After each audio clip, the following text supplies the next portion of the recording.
Mr. Toth, for what purpose? Will the gentlelady yield for questions? The lady yield for questions. I yield. The lady yields. Thank you, Ms. Davis. Can you expand a little bit more on the need for this type of legislation, why it's necessary? Sure.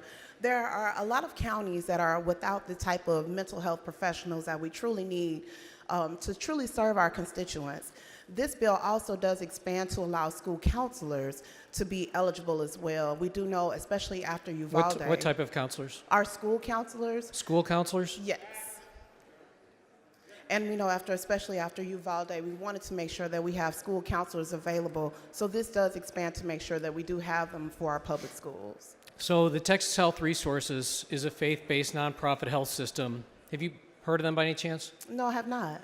They registered against SB 646 in committee. Do you remember that? Do you have any idea why? Did you talk to them? No, I did not. So the goal of your bill is laudable. More services for needy people it's a great thing, but I worry about the unintended consequences of your bill. Does your bill do anything to protect children from the dangers of social transitioning? Oh, absolutely. Again, this is about school counselors. There are different sets of rules that manage what school counselors are doing with our students. This is just making sure that we do have the availability of school counselors in our schools and talks about loan repayment programs. Are you aware of the flagship associations in the mental health space subscribe to the advocate for the harmful gender-affirming treatment that school counselors are adhering to currently? Again, So the American Counseling Association, the Texas Counseling Association, this Texas Psychological Association, the American Psychological Association, the American Academy of Pediatrics, the American Medical Association, and the World Professional Association of Trans Health, WPATH.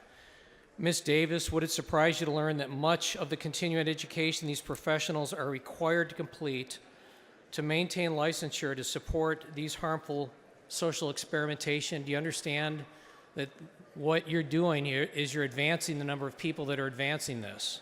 Again, right now the law does say that we need to have school counselors available for our public schools. This just makes sure that they have a loan repayment program. There are different opportunities to address the things you were talking about. This makes sure that, again, as in statute, we do have school counselors to make sure that we do have a pipeline of school counselors. We know we do need them sincerely in our public schools, and this just makes sure that we do have them. There are other opportunities to address some of the things you've talked about, but again, this just makes sure that we have the school counselors that we need in our schools to serve Under our the students. prior administration and through WPATH, Title IX was rewritten. Are you aware of that? I'm sorry?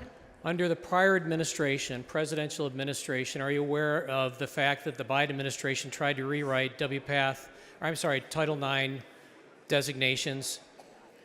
Again, this is about school counselors I and know the that's mental the health problem, though, repayment is that program. school counselors And are school advancing counselors gender is just one of the dysphoria and opportunities. gender-affirming care. It does also talk about psychiatrists and Members, different needs. please don't speak over each other so that the members can hear the debate.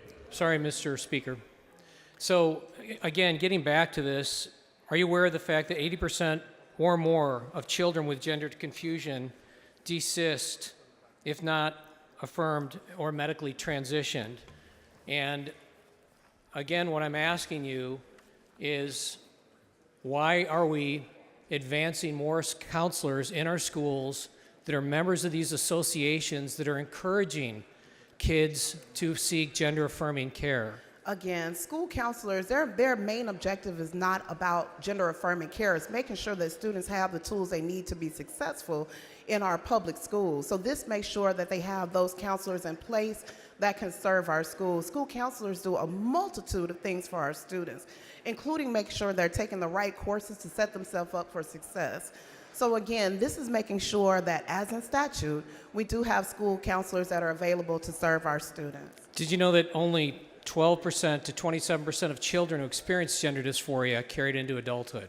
Again, that has nothing to do with this bill. What about suicides, Ms. Davis? Are you aware that individuals who receive this kind of experience as kids have a higher suicidal rate? Again, that has absolutely nothing to do with this bill. Would you Please be open? confine your remarks to the subject of the bill. You're right. Would you be open to accepting a friendly amendment to protect our kids from these adverse health outcomes? Again, that is not germane to this bill. My amendment would prohibit professionals engaged in social transitioning from being eligible for loan repayments under this program. Would you accept that as an Unfortunately, amendment? that is not a part of this Please bill. confine your remarks to the subject of the bill. Thank you, Mr. Speaker.